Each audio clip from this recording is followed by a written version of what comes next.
ಬೇಕೇ ಬೇಕು ಜೊತೆಯಲ್ಲಿ. ಅವ ಬರ್ತಾನೆ. ಅವ ಬಾರದೆ ಹೋದ್ರೆ ಊಟ ಬಡಿಸೋದೇ ಇಲ್ಲ. ಎಲ್ಲಿ ನಿಮ್ಮನ್ನು ಅವೇ ಹುಡುಕಬೇಕು. ಮನ ಮರುಗಿ ಭಗವನ ವಿವೇಕ ಗುರುಜನಿಲ್ಲಿಗಳಿಂದ ಪರಿಚಿತೆ ಖಳಗಿಂದ ಅಳಿದ ತರಲೆಯುವುದಕ್ಕೆ ಉದಾಗ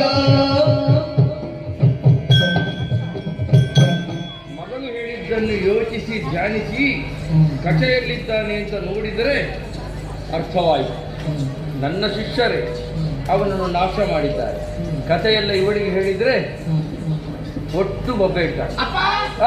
ಗೊತ್ತಾಯ್ತು.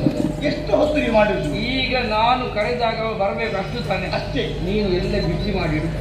ನಾನು ಬರ್ಬೇಕು ಹೋಗುದಿಲ್ಲ. ನನಗೆ ಏನು ಅವನನ್ನು ಕರೆಯುವುದು ಹೊಸ ವಿಷಯ.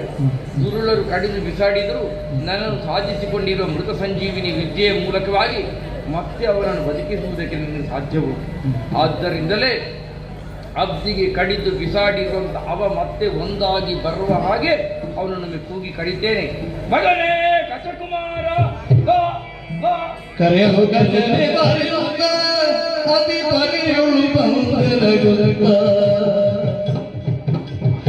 ಕರವ ಜೋಡಿ ಮುಂದೆ ನಿಂತ ನೋಡಿ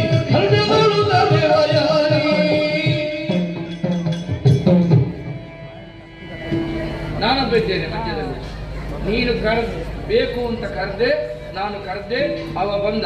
ನೀನು ಎಲ್ಲಿ ಹೋಗಿದ್ದೆ ಇಷ್ಟೊತ್ತು? ಗುರುಮನೆ ಏನು ಅಂತ ಹೇಳಿ ನೀನು ಒಟ್ಟು ತಡ ಮಾಡಿ ನನಗೆ ಊಟ ಇಲ್ಲದಾಗಿ ಮಾಡ್ತೀಯ. ಅದಲ್ಲ, ಮತ್ತೆ ಇದಕ್ಕೆ ಬಲವಾದಂತಹ ಕಾರಣ ಉಂಟು. ಏನು ಕಾರಣ? ದೊಡ್ಡ ವಿಷಯವೇ ಉಂಟು. ಎಷ್ಟು ಸಲ ಹೇಳಿದ್ದೇನೆ, ಅಪ್ಪನ ಹತ್ರ ನೀವು ಹೇಳದ ವ್ಯಕ್ತಿ ಹೋಗಿ ತೊಂದರೆ ಇಲ್ಲ. ಹೇಳಕ್ಕೆ ಬೇಡ. ಗೊತ್ತುಂಟ ಇಲ್ಲ ನಿನಗೆ? ಯಾಕೆ ಹೇಳ್ದ? ಎಲ್ಲಿಗೆ ಹೋದದ್ದಿಲ್ಲ ನೀನು? ಹೋದದ್ದು ಹೌದು.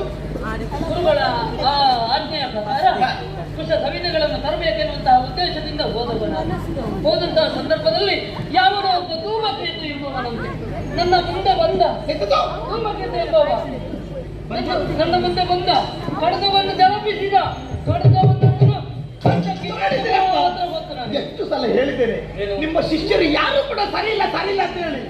ಇವ ಬಂದ ಮೇಲೆ ಒಟ್ಟು ಅವರಿಗೆ ಗಲಾಟೆ ಮಾಡುವುದು. ಕೆಟ್ಟದ್ದು ಕೇಳಬೇಕು ಅಂತ ಆಗುವಾಗ ಸತ್ಯ ಸುಂದರ ಅಂದ್ರೆ ಕೆಟ್ಟದ್ದನ್ನು ಕೇಳಬಾರದು. ಒಳ್ಳೆಯದರ ಕುರಿತಾಗಿ ಯೋಚಿಸಬೇಕು. ನೀನು ಹೇಳಿದ ಮಾತನ್ನು ನೀನು ನಡೆಸಿಕೊಡ್ತೇ ಇಲ್ವಾ? ಖಂಡಿತ. ಕಚನನ್ನು ಎದುರಿಗೆ ತೋರಿಸಿ ನಿಮಗೆ ಊಟ ಬಡಿಸ್ತೇನೆ. ಆಮೇಲೆ ಹೇಳ್ತೀರಲ್ಲ, ಆಮೇಲೆ